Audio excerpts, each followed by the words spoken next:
Welcome back to the Visual SEO Studio tutorials. In this video, I will explain you how to manage website scans.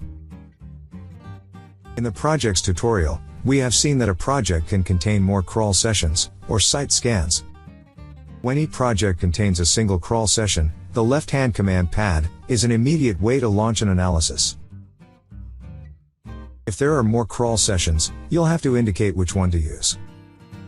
It's not a big deal if you do it once or twice, but often, you will want to launch several inspections over the same crawl data.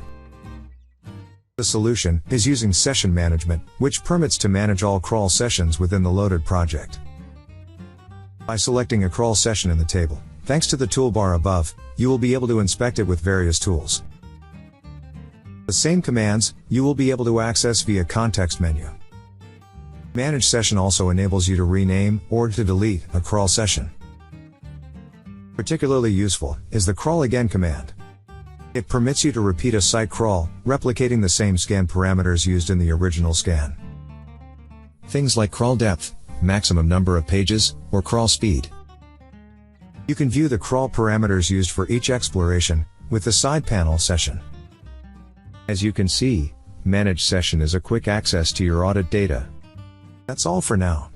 Thank you for watching.